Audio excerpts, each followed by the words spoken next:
Hello, my lovelies. Welcome to the first ever TMI Girl Talk video on this channel. Thank you so much for your questions. I know that these are questions you probably cannot ask your mom, your sister, or your teacher, especially in a country like India. So we are going to answer them today. But a disclaimer, we got a ton of questions and they were from multiple different categories. So what we're going to do is make different videos for each of these categories instead of just combining like 200 questions in one video. Secondly, this video is going to be about feminine health and hygiene, sex and intimacy, and relationships. And I'm trying to encompass questions that will answer a lot of the questions, smaller questions that people have. All right, so go ahead, grab your headphones, grab a cup of coffee or tea, and let's get started.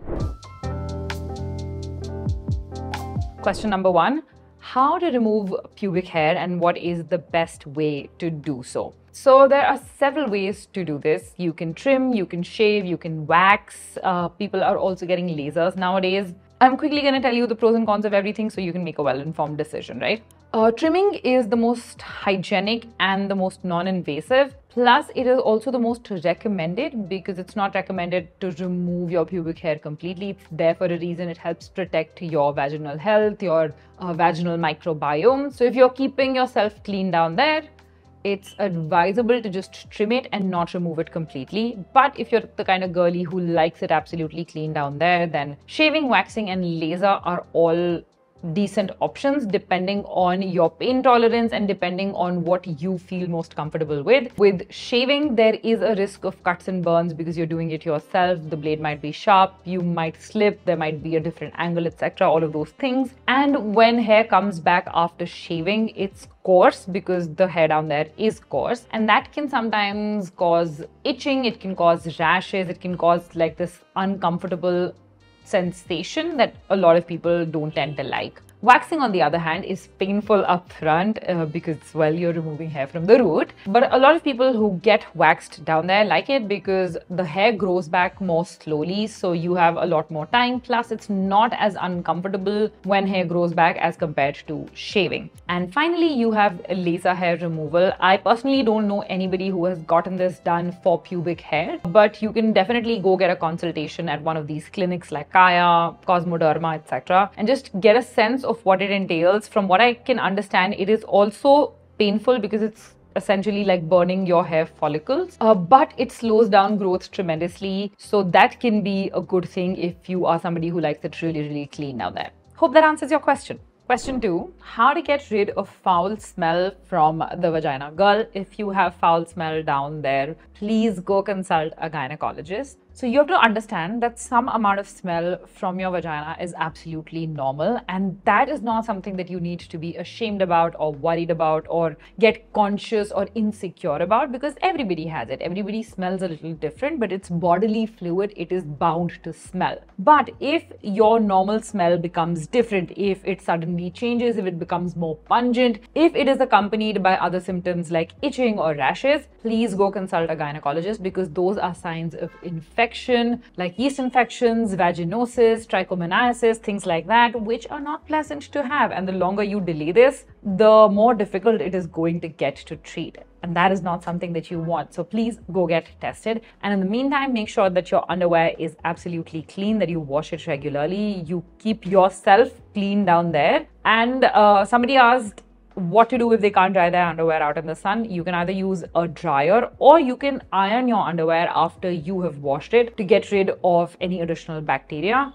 And you should also consume probiotic-rich food and probiotic supplements because they really, really help maintain the vaginal microbiome. Somebody asked in the previous feminine hygiene video as to how oral supplements or consuming probiotics orally help with the vaginal microbiome, and the answer is actually that there's actually transference into your vaginal microbiome from the rectal mucosa. So that's new information and too much information, but that's what this video is about. Question 3, how to prevent UTIs, infections, and rashes. Are there any protocols to prevent STDs or sexually transmitted diseases? Now, UTIs can happen for a variety of different reasons.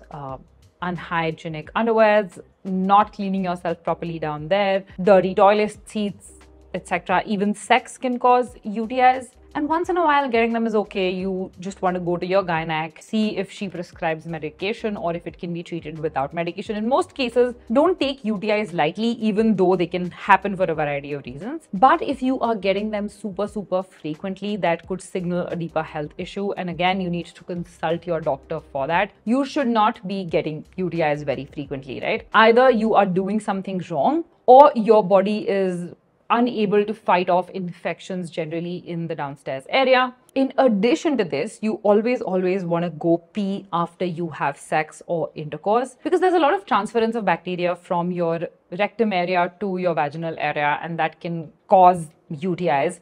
So always pee after sex. Always clean up before and after sex. I'd recommend you wash your area with soap and water, like mild soap and water, whatever it is that you use to wash down there, before and after sex. And this actually prevents a lot of that bacterial transference from happening in the first place, and really helps a lot of women prevent UTIs. When you pee, wipe from front to back, and always wash and wipe after you pee. That's non-negotiable. Somebody again asked this question, is it mandatory to do this every time you pee? Yes, it is. If you want to prevent infections, if you want to prevent moisture, if you want to prevent UTIs, please do this. Wipe from front to back, not back to front. Staying hydrated really helps. Cranberry supplements have actually shown to help improve your vaginal health and prevent UTIs, so it's a preventative measure. You can take it from time to time and see if it makes a difference. And avoid holding urine. Avoid holding your pee, because the more you hold it, the more bacterial buildup happens in the bladder, and that can cause infections further on, and that's not something that you want. Now, coming to STDs or sexually transmitted diseases, the only way for you to prevent them is to make sure that the partner that you are intimate with is tested for STDs, you are tested for STDs, and you always use protection no matter what, because STDs cannot be transmitted without sexual contact. And if somebody else has it and you are not using proper protection, there are very high chances that you can also get STDs, and that's not something that you want. Question 4. I have been feeling really insecure about darkness in my vaginal area. What can I do to lighten it? Oh my God, the number of people who sent this question, and I honestly did not know that this was an insecurity or a thing in India as well. In the West, it's very prominent thanks to the porn industry. But in India, I did not know this was the case. Girls, it is very important for you to understand that it's absolutely normal for your area down there to be dark, to be pigmented. One, because of hyperpigmentation in the cells around there. There's a lot of melanin production in the cells down there. That is why it's darker than the rest of your body. And second, there's a lot of friction that happens that causes those cells to produce more melanin. And that's absolutely okay. Nowadays, I saw ads for like vaginal lightening creams and cosmetic procedures that help you lighten that area. Please do not waste your money on these, and please do not let your insecurities get the better of you. You do not need to bleach yourself down there to feel pretty in your own skin. And if a guy is making you feel less than because you are dark down there, F them. They're free to go. You do not need to waste your time on them. If somebody can be bothered about that, first ask them to look at themselves down there. But I still understand that insecurities can be a huge part of how we feel about our vagina, our vaginal health. So what you want to do is first stop watching artificially enhanced women online, on social media, models, etc. Anything that is making you feel less than, stop it. Stop watching it. And second, you just want to make sure that any darkness that is down there is not because of a medical issue, right? Which is why you need to do self-examinations regularly. You need to know what your vaginal area looks like. Use a mirror if it helps, and just do frequent checkups like once every 3 months or whatever, just to ensure there are no, dark patches that are getting darker. There's no sudden new mold development, things like that. Just to ensure that it's not because of a medical issue. But besides that, having a dark groin area is absolutely normal. Actually, everybody has it. Anybody who doesn't have it has gotten it artificially enhanced, and you don't need to worry about it. Question 5. How can I take care of my vaginal health while traveling or living in a hostel? The first thing you want to do is always have toilet sanitizing products on you. So this can look like toilet sanitizing spray. P-Safe has a really great one. Even Harpic has a great one now. If that's too expensive, you can actually just use Dettol, mix it in water, wash the toilet seat before you use it. wipe it with like normal tissues or toilet paper and then use it. And for while you're traveling, you can also keep toilet seat covers. They are generally very cheap. They're like paper things that you can put on top of the toilet seat before you use it. So all of these help prevent transference of bacteria from the seat onto you. Next, you don't want to share toiletries, obviously. Don't share your soap, don't share your loofah, your towels, of course, your underwear. I have heard of instances of people's underwears getting stolen in hostels. So make sure that you dry them in your room and then you iron them to remove any sort of bacterial buildup. And while you're traveling especially, you want to keep hygiene products at hand. So intimate wipes, because these help even if you don't have water around you. Sanitized menstrual cup and tampons, because these can go directly from the pack to inside you and there's very little risk of contamination as opposed to pads. And of course, a change of underwear. Question 7. How to find a good gynecologist for a routine checkup and what to ask a gynac. Okay, so I found my gynac through a Google search. What you want to do is look for gynecologists in your area and look at the Google reviews of these doctors. The one that I started going to had great reviews from young women who said she's not judgmental, she's very open to talking to youngsters, she gives you information, very nicely, all of those things, and that's how I ended up finding her. So yeah, Google search and Google reviews, Google locations actually for the win. You can of course take recommendations from your friends, from your family members who are closer to your age, and colleagues in office who have gone to gynacs and probably will have better recommendations.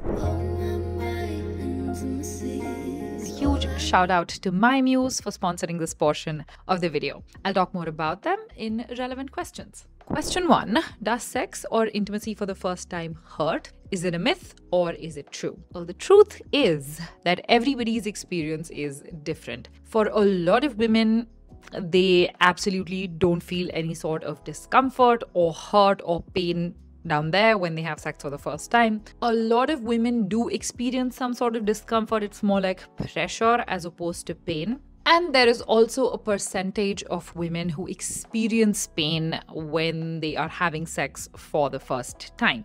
But that being said, there are things that you can do, there are steps that you can take to eliminate that discomfort and to ensure that your first time is not painful. Because it should not be. It should be pleasurable, not painful.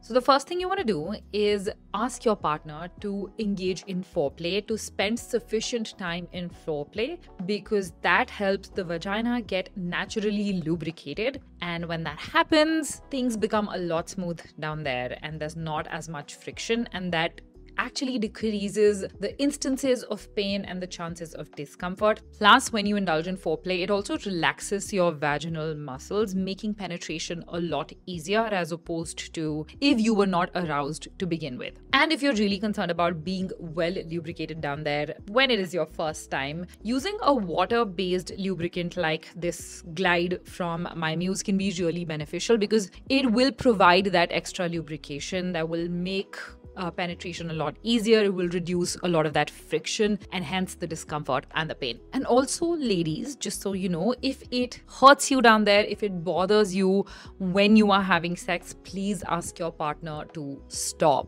Please do not just go along with it to make somebody else happy, even though you are in discomfort and in pain. Question 2. How to use lube. I'm married with 2 kids and yet I don't know about lube usage.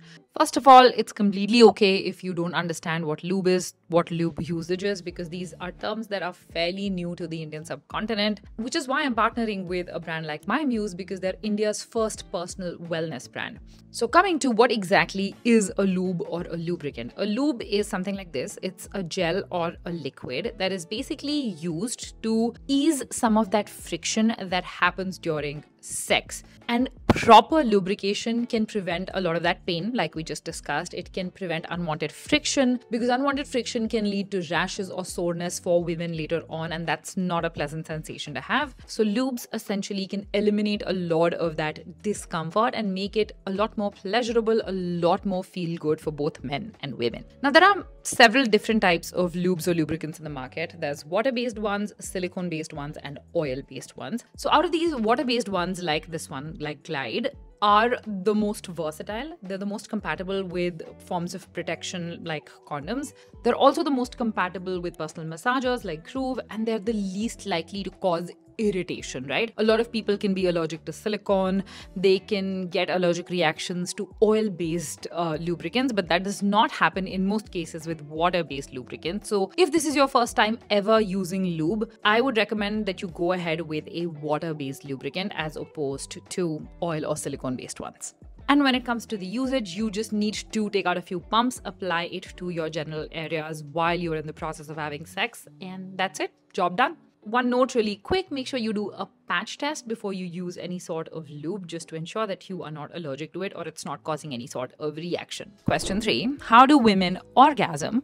I didn't have it when I had sex for the first time. So unlike men who just need that one single motion to achieve an orgasm, women actually orgasm in multiple different ways. And most women, fun fact, actually don't achieve an orgasm through penetrative sex. So it's completely normal that you didn't achieve an orgasm during your first time. For most women, it does not happen right away. It takes a little bit of familiarity. It takes a little bit of getting to know the other person to actually achieve an orgasm along with someone. Now, the most common way that women orgasm is through clitoral stimulation. Clitoris is this part outside the vagina that has thousands of nerve endings, actually millions of nerve endings, and is highly, highly sensitive and responsive to arousal, to stimulation. And when you go through foreplay, when you are having sex, the clitoris is what gets stimulated the most. So first, understanding how you like your clitoris to be stimulated through hand movements, through personal massagers like Breeze from my muse can really, really help here. Now, Breeze here actually mimics a suction motion, which is what would happen to you if somebody was to go down and orally stimulate the clitoris through sucking on it. It just does it with like 10 different speed settings. So it gives you an idea of what you personally like. And when you figure that out, that becomes very easy for you to convey to your partner and actually to achieve an orgasm all by yourself as well. It's also important to know that women require both to be aroused and to be relaxed to actually achieve a state of orgasm. So it's very important for you to have a partner who understands this and is willing to take things slow to help you also get there. Question 4. I've never had sex, but the idea of penetration makes me feel so weird or gross and possibly painful. So, like we've discussed, pain is a possibility, but it's not the only possibility. But besides that, feeling grossed or weirded out by the idea of sex, especially if you've never had sex, is completely normal, and more so for women than for men. Most of the times, it stems from a lack of understanding of your own body and a lack of understanding about what sex entails. What is it that goes on behind the curtain? So it's really important that before you decide to get intimate with someone, before you decide to drop the ball, that you educate yourself about what sex really entails. It does not have to be painful, it does not have to be weird, it does not have to be gross. And at the same time, you also continue exploring your own body, figuring out what it is that you find pleasurable, what it is that you like doing, how do you like to get aroused, how do you like to get stimulated, because only once you understand that will you be able to communicate it with your partner, and only once you know your body well enough you will not feel weird or grossed out by it. Disclaimer, please do not take your information from porn. It's highly unrealistic. That is not what normal sex looks like. It gives you a very unrealistic expectation of what it's supposed to be like. Do not get your information from there. Get it from educational articles and videos like this. And also, you do not have to have sex with someone unless you're 100% certain that you want to have sex with them, right? Don't get pressured into doing something that you don't want to do. That being said, there's also something called asexuality, which is a sexual orientation. And it basically describes people who have no desire to have sex. They are weirded out just by the concept of sex, or people who just don't have any sort of sexual attraction to anyone. So that is also a complete possibility. If sex is something that weirds you out conceptually, you might want to look into that and research asexuality a little bit to figure out if you fall in that category. Question 6. I often mix up sex with affection and care. Sometimes if I indulge in casual sex, I regret it, but I feel like I need it.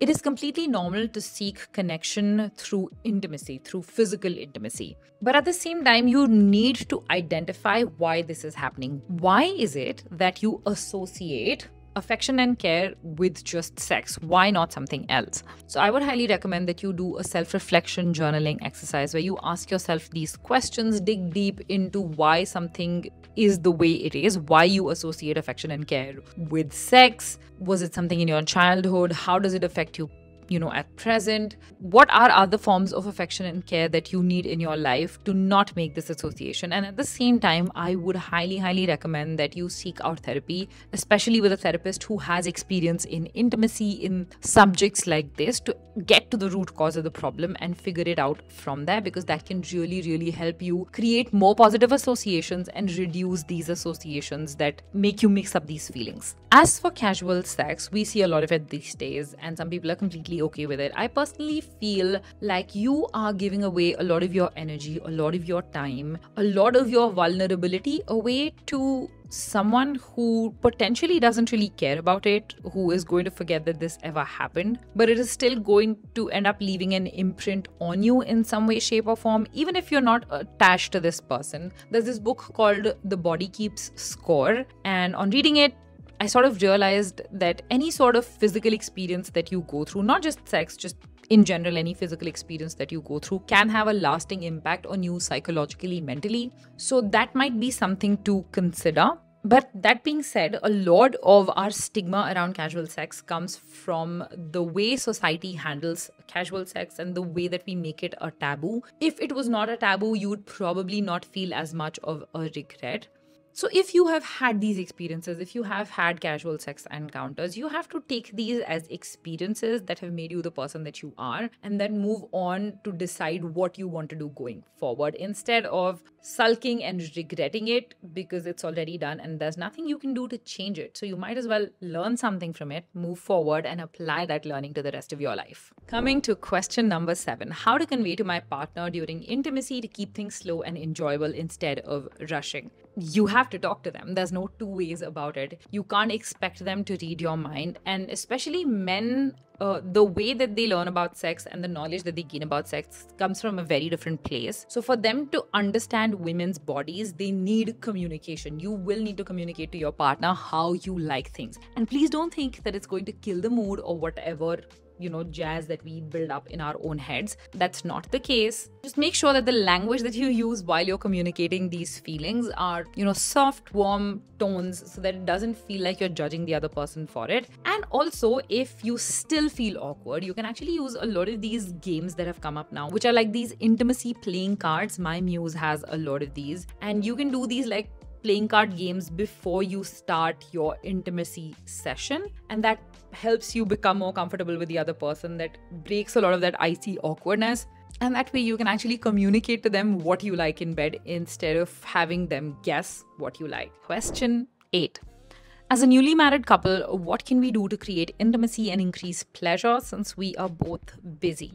First of all, congratulations for starting this new journey together. This is a beautiful time for both of you. And how you approach intimacy right now will actually determine how you approach intimacy in the future moving forward. Now, the first thing you need to understand is that intimacy is not just the stuff that happens in the bedroom. Intimacy is a connection that you have with your partner, and that can't happen unless you know your partner well enough. So I would ideally suggest that you schedule dates with each other, ideally every week, where you take out time once in a week to go on this date with each other, where you dress up for each other, where you do things and try new things and experiences with each other, so that helps deepen your connection.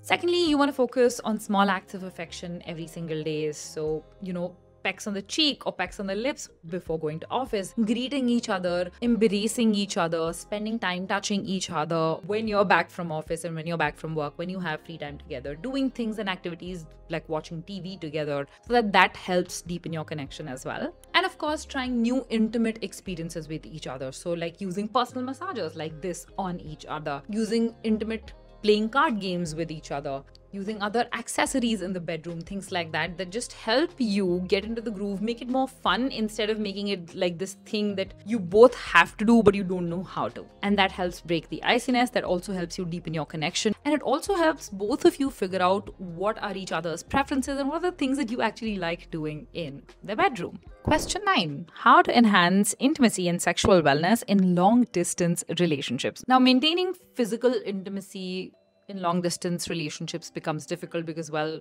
you lack that physical touch that is like the cornerstone of physical intimacy. But things that have helped couples that I've spoken to are regular video chats and, doing naughty stuff on video calls so that it keeps that spiciness alive. Sending each other pictures of yourself. Make sure you are safe and it's not on the cloud and you're doing it via apps that just make sure that your pictures are not getting in the wrong hands is what I mean to say. Another thing is being open about your feelings and communicating how you're feeling, communicating when you feel aroused, communicating when you're thinking of them, asking them to indulge in foreplay through text, through chat, through video calls. That also helps a lot. And while you're doing that, you can use personal massagers or remote controlled massagers to actually stimulate each other, to build that sort of intimacy, to have fun together, to have that relationship, despite the fact that you're not in physical proximity. And of course, there's the regular stuff, which is planning visits as frequently as possible, seeing each other as much as possible, communicating as openly as possible. And despite being apart, just doing things for each other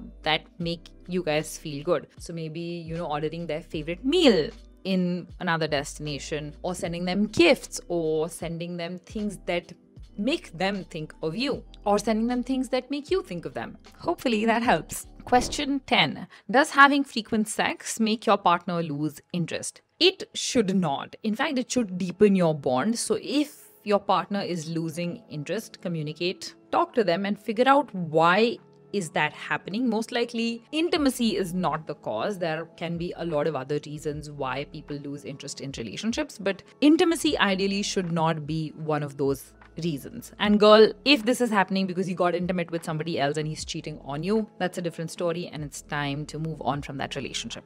And if you still feel that things are getting a little monotonous, you want to spice things up in the bedroom, get innovative. Use games, toys, massagers, different sort of accessories to make things enjoyable for yourself and your partner. And all of this is obviously available on my Muse. Doing this basically allows you to expand those boundaries a little, explore each other in new ways, in new and interesting ways, and then obviously keeps things interesting. Question 11. Can women get UTIs or STDs even through a single partner? Well, UTIs have nothing to do with your partner. You can get them from a dirty toilet seat or a dirty underwear as well. But that being said, they also occur a lot of times for women after they have sex, after sexual intercourse, because there's a transference of bacteria from your rectal region to the vaginal region, and that can cause like a disruption in your vaginal microbiome. So to avoid that, it's highly recommended that you pee after you have sex and that you wash up the area before and after you have sex so that you can minimize the transference of those bacteria and you can practice safe sex. Also, make sure that you and your partner's hands are clean before you get into this so as to avoid contact with a lot of germs. Coming to STDs or sexually transmitted diseases, yes, it is possible to get STDs even from a single partner, especially if your partner has had relationships before you, obviously, and they have not gotten themselves tested. So before you get intimate with someone, before you get into this space, I would highly recommend that you communicate with them, that you talk it out with them, and that you both get tested so that you know that you both are clean. If there is something, you can take medication for it, obviously. And sadly, one of the reasons that you might get STDs from a single partner is if your partner ends up cheating on you and contracting STD from another person, then there are high chances that they give it to you as well, which is why regular checkups and regular blood work for STDs is really, really important. Coming to question number 12, going through different menstrual phases, sometimes we feel more aroused and masturbate. Is that okay? And are there any side effects of masturbation? Okay, very cool point. Yes, during different phases of your menstrual cycle, you will have different levels of arousal. So women typically feel the most aroused when they ovulate and a little after ovulation, because that is the period when their body is releasing all of those hormones that make them want to indulge in this, because their body is preparing for pregnancy. And that is completely normal. Masturbating is completely normal. I know that there's such a taboo around this, a taboo around touching yourself and, feeling yourself and making yourself achieve an orgasm. That does not need to be.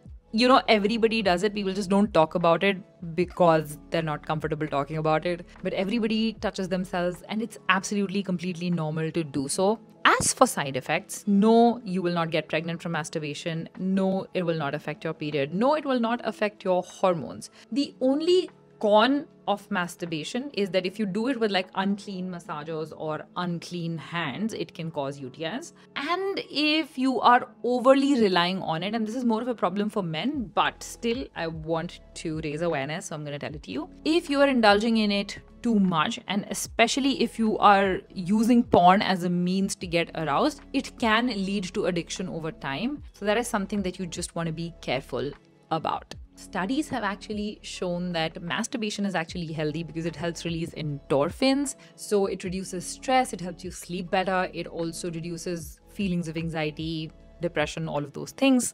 And while you can obviously use your hands, there are so many personal massagers like these, lubricants in the market that you can use to pleasure yourself, to get to know your body better. And that's completely normal. It's safe to do. If you're above 21, these are things that you can purchase. Just make sure that you're cleaning all of your stuff and your equipment properly, and you're storing it neatly, safely, so that you don't get infection from contamination. And now coming to the final question in this section. I'm a teenager and sometimes I crave physical touch so much. I have no boyfriend though. It's hard. Is there any solution? So 16 is about the time when your puberty hormones are at their peak. So it is completely natural to feel aroused. It's completely natural to feel sexually attracted to the opposite gender or even to the same gender, depending on what your sexual orientation is. And sometimes this hormonal upheaval can get so much that you end up taking risks that are not worth it, risks that can impact your health, risks that might end up getting you pregnant and might put you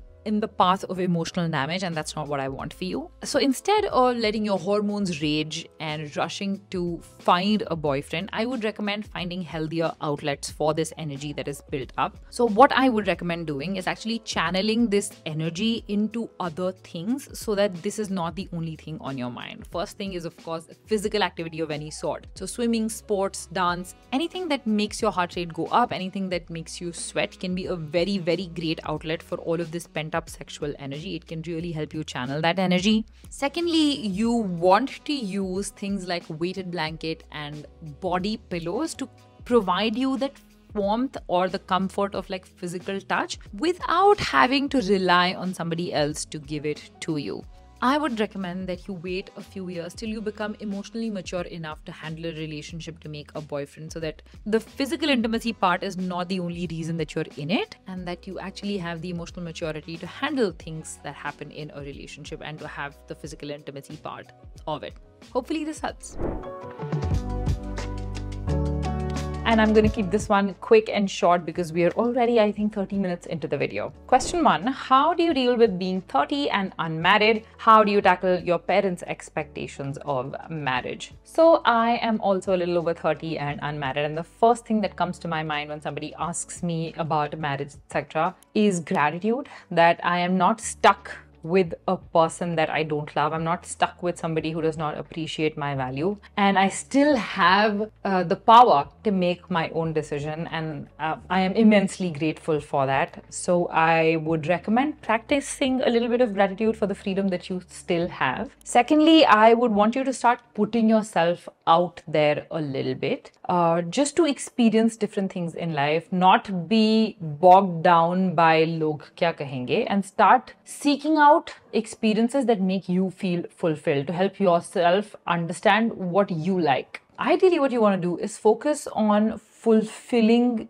your own needs, focusing on fulfilling the needs you have from a partner by yourself. One, just to get to know yourself better, and two, to set a standard for anybody who comes into your life, to ensure that you are not just getting married or getting into a relationship because you feel like the clock is ticking, or you feel like there's a certain age by which you should have settled down. So when you get clear on what you want out of life, what you want out of a partner, and when you start fulfilling those needs by yourself, you automatically start attracting more of that in your life. And also you set a standard that somebody else will have to fulfill if they want to be your partner. And that helps you manage those expectations, because that tells you that you won't just settle for anyone. As for your parents' expectation of your marriage, if you have willingly decided not to get married up until this point, I would recommend having a conversation with them and explaining to them why this is your choice. Ultimately, they also want your happiness. And if you explain to them this is what is making you happy and you don't want to settle for a partner who is less than, who will not value you for who you are, I hope that they will understand you. And if you explain to them that you don't want to settle for a partner who will not appreciate you for who you are, they will hopefully listen to you. They will hopefully be on the same page. It's so much better than being unhappily married to be happily single. And that is a concept that they need to understand. I know that for a lot of parents, it takes a while to get familiar with this, to get okay with this. Some parents may never get okay with this concept. But if you are clear on something, you do not need 100% of your parents' sahmati, right? If you're financially independent, if you can take care of yourself, you don't necessarily have to listen to them about marriage, especially if you know that you can choose a partner for yourself. Question 2, I always attract emotionally unavailable men. What to do? Look inward, girl, do some self-reflection. Because a lot of the times that we attract these kind of people is because we have not done the inner work and we continue to treat ourselves like trash. And that signals to other people that it's okay to treat us like trash, right? So if you don't hold a safe space for your own emotions, other people are going to pick up on that. They're not going to hold a safe space for your emotions. So emotionally available men are not going to be attracted to those qualities. So the first thing you want to do is figure out, are you treating yourself the way that you'd like a man to treat you? Are you giving yourself princess treatment? Are you holding a safe space for your emotions? Are you putting yourself up on that pedestal where you want to be as a girlfriend? If you're not doing all of those things for yourself, you are probably self-sabotaging and actually signaling to other people to treat you the same way. So that's where you start. And the second thing you want to do is make a list of qualities that you want in your ideal partner. So sit down, do some self-reflection, take a week to go through all of the qualities that you want in your ideal partner, stick them somewhere so that they're visible. And the next time you get into a relationship, and the next time a guy approaches you, you measure him against those qualities. If he does not fit the bill, you are not going to go out with him. You are not going to get into a relationship with him. So that is how you solve the issue of again and again attracting similar kind of men into the relationships that you have. Question 3, what if I don't want to get married? Is it okay to never be married? But family members say that girls must be married. Yes, it is absolutely okay to never be married. In today's day and age, marriage is a choice. Earlier, it might not have been the case, but in today's day and age, yes, it is. And 100% you can stick by your own choice. Now, there are some things in society that might not change, that might never change. Societal pressure for women to get married might take a lot of time to change. So if you want to stick to your own decision of not getting married, and if you don't want to be pressured into making decisions like getting married, you need to build agency. Agency is basically building enough of independence that you don't have to rely on outside sources to make decisions for yourself. How do you build agency? By building financial independence and by building emotional independence. Now, financial independence is the easier part of the job because you need to learn how to earn money. You need to earn enough money that you can do things independently and then make decisions accordingly. That's how I have done it. The more difficult part is emotional independence, because that means that you need to let your clarity of thought and let your own sense of self sit on top of how you are emotionally connected with other people. This takes practice.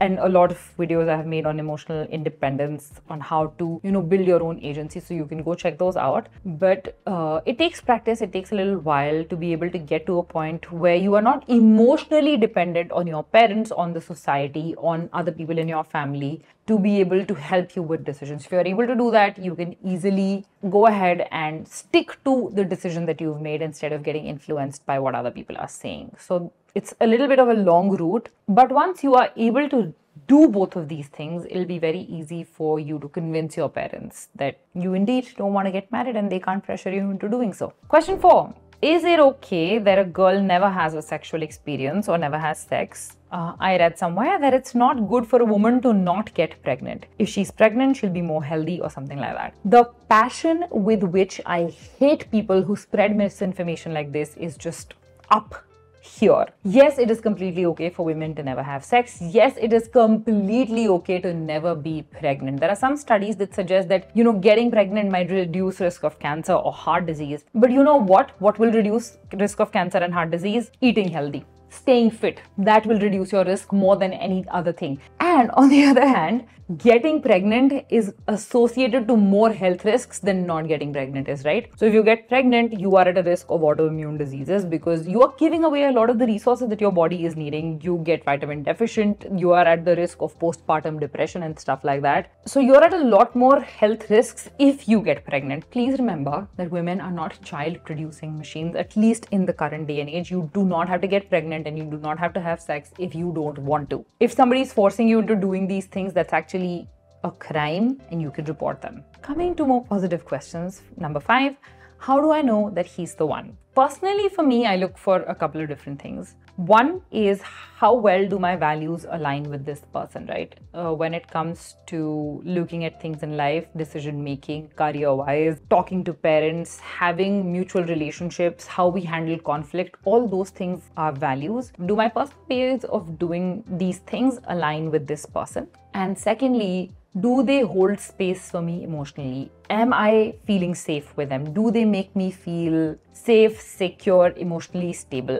Are they giving me that space? So if a person matches both of these parameters for me, I would easily, happily say that they are the one. So you actually have to figure out what your personal criteria are for a partner, and does the person you're with fulfill those criteria? So like I said in the previous point, get clear on what you want out of a life partner. If somebody is fulfilling those criteria, they're the one. Question 6, what are the things that we should expect in a healthy relationship? So there are so many different things that should be there in healthy relationships, but my top 5 are: 1, our mutual respect, emotional support, open communication, trust and honesty, and equity and equality in terms of sharing the load, burden, and sharing resources. Question 7, if you're in a relationship, is it necessary to get physical or is it completely okay to not get physical? The fact of the matter is that it's okay to do what you feel comfortable doing as long as your partner is also on the same wavelength, right? So if you don't want to get physical and you're with somebody who doesn't mind not being physical, then it's completely okay. But if you are somebody who does not want to get physical, but you end up being with a partner who values physical intimacy, who values sex, all of those things, you need to have that conversation with them. And it's not fair to that person that you don't want to get physical. So you are better off being in a relationship with somebody who also values the same thing, as opposed to you being with somebody who wants that other thing, but they are compromising to a huge extent just to, settle with you in the moment. In the future, that will lead to problems invariably, because for a lot of people, physical intimacy is a need, it's a requirement to be in a relationship. So if you are with somebody who is okay not having that, then great for you. If not, have a conversation with them and possibly end things, because they might not be the person for you. Question 8, I love myself, but sometimes I feel like I need a guy in my life. Just because you love yourself does not mean that you don't need companionship. As simple as that. Self-love and companionship can both coexist. In fact, in most scenarios, they do. Sometimes the people we love help us love ourselves better, and that's completely okay. You can love yourself and still crave companionship, and that's completely normal and it's completely okay. Don't feel weirded out about it.